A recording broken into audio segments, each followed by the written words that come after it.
And we're on the road. Another cold morning. Christmas is over, sadly. Woohoo!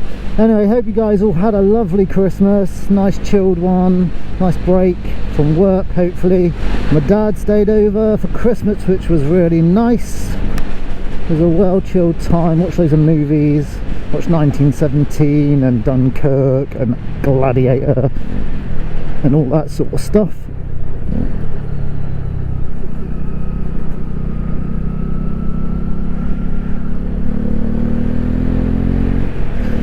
And it was just generally a time to recoup a little bit of stamina for the year ahead and like forge a plan. What do Emma and I want to do? What are we doing? What am I doing? Other than wanting to, you know, do the things I shouldn't be doing. Oh, it's pretty. It's pretty. Been watching loads more YouTube vids on road positioning, you know, just general bike control, which has been good. As I said, my dad's like been riding motorbikes for years, and he sent me some like some advanced training sort of videos for people who have already passed their tests. And I mean, I haven't even taken my dash yet, but it was interesting to see sort of bad habits people pick up. There was this one chap who sort of was always out on the right, really. I think he obviously just felt more comfortable out on the right.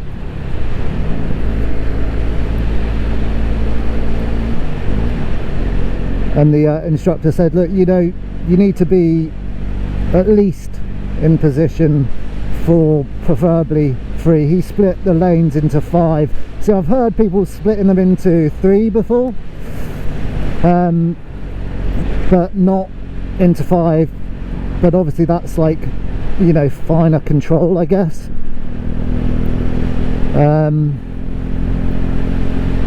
I tend to stay relatively central. Like I've noticed when I did my CVT, they were quite happy with the fact that my road positioning was where it was. Obviously that is not 100% of the time, but yeah, I tend to feel quite comfortable in the middle of the road unless you see something dangerous or the road's gritty and it's gonna like give you less traction or make you skid or something. A drain, gravel, pheasant, human being. And being out on the left to give you the best line of view, and then nothing coming, so I can be on the right a bit to give me a bit of view, then come back in when I know it's safe.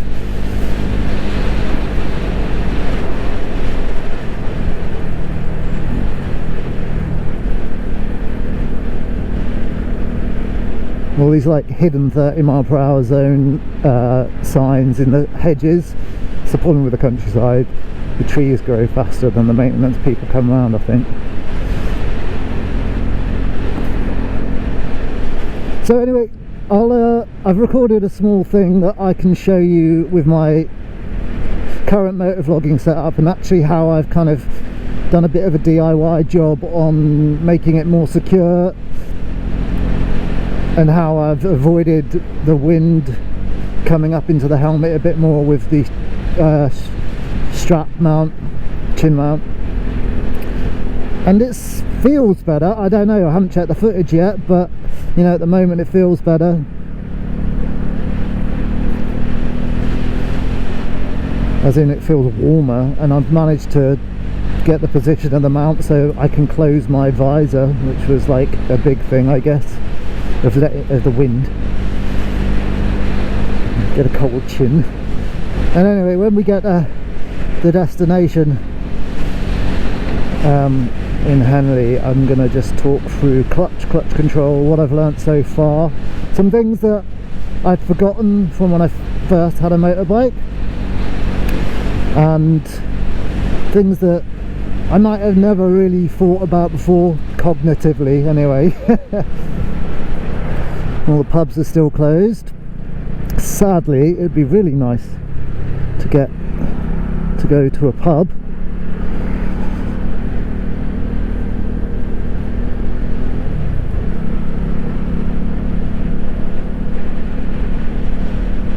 things to look forward to when we get back to normality. It's 2021, guys. Happy New Year. Let's hope it's a good one for everyone, and that things can, you know, regularize a bit. That would be really nice.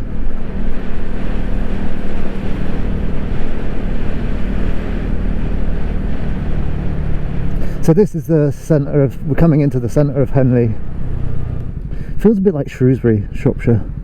Older vibe about it. There's a few sort of Tudor-esque buildings and a few other bits and bobs like that.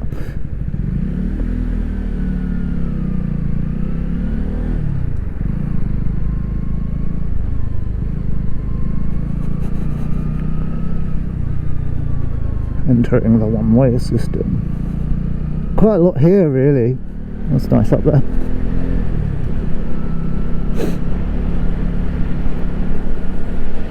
Also got like Taunton vibes. I'm sure there's loads of local produce down here, local makers, small independent shops, as well as a few bigger ones. But yeah, I mean,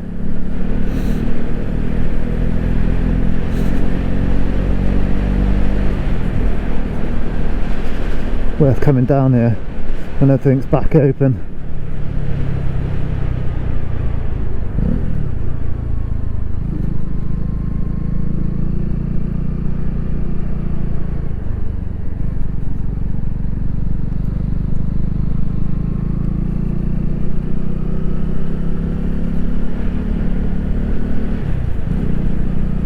Got a nod from a motorcyclist.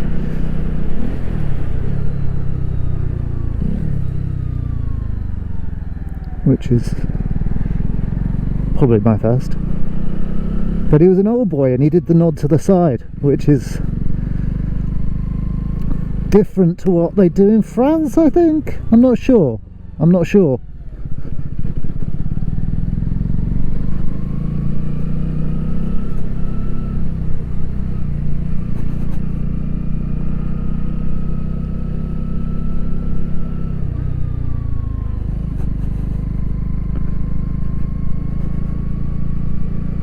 My hands are frozen like the snowman's nose.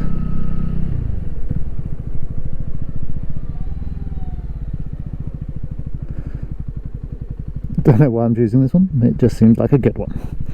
Okay, we made it. And then I had my indicator on for a while then. Whoops. Oh, lovely. Bang. Done. Made it. Just got over a bout of the hiccups, I think, so I might hiccup during this. I don't know where they've come from, and they're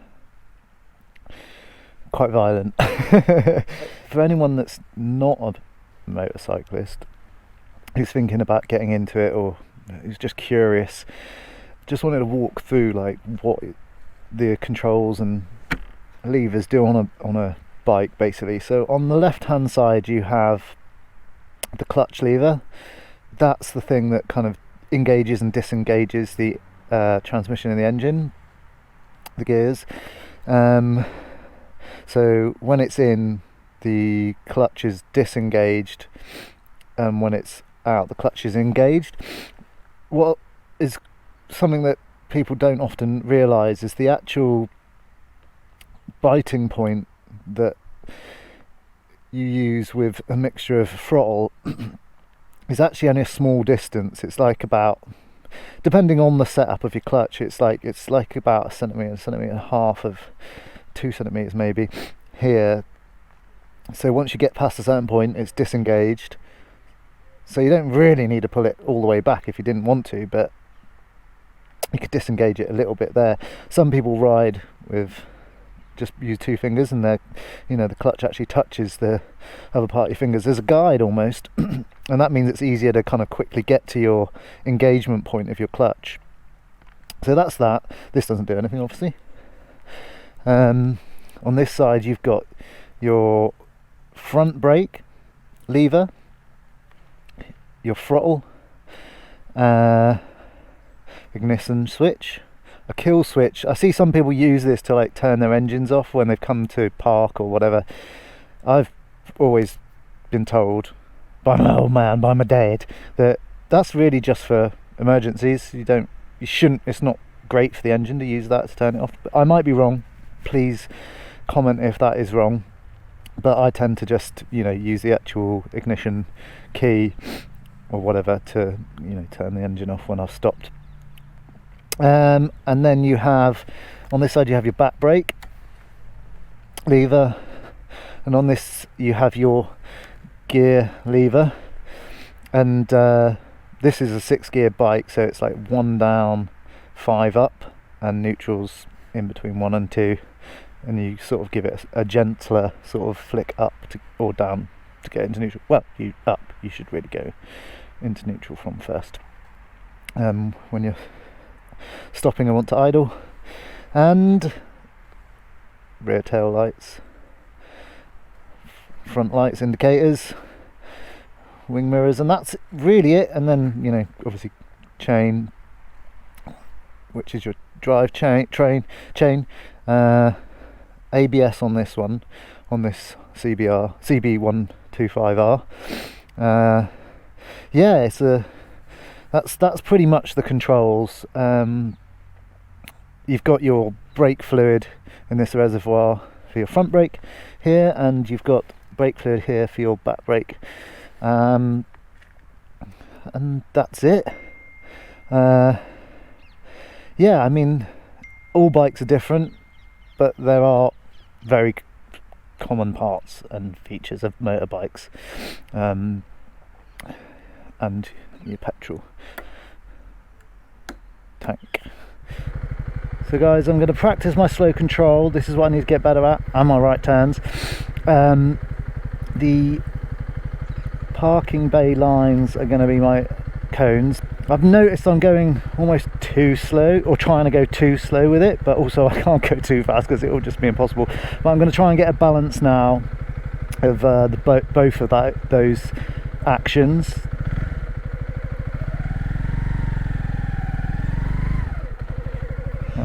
One, two, three.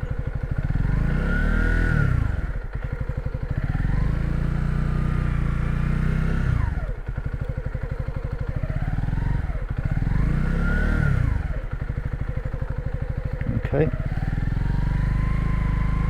Check. I'm doing a right turn. Slow right turn. Without putting my foot down. Yeah, I had to give it a bit more revs then to keep my balance. And it's okay to do that. Like if you're worried about putting your foot down, which I think can score you out in the DAS Module 1, just use a bit more revs, and a bit of clutch, releasing the clutch a bit.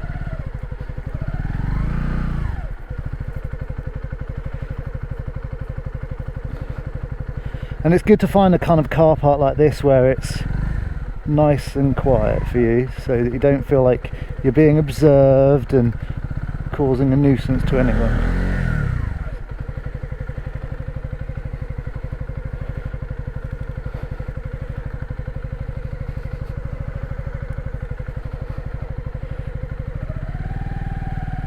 I'm definitely going to come here and practice this again until I feel like I can do it easily. I already feel like a bit more in control, like just from doing this several times. But this is what this channel is about. It's about learning and, you know, getting better and just practicing that slow control. Right, that was a sharp one, and then we're into just idling a little bit there. Yep.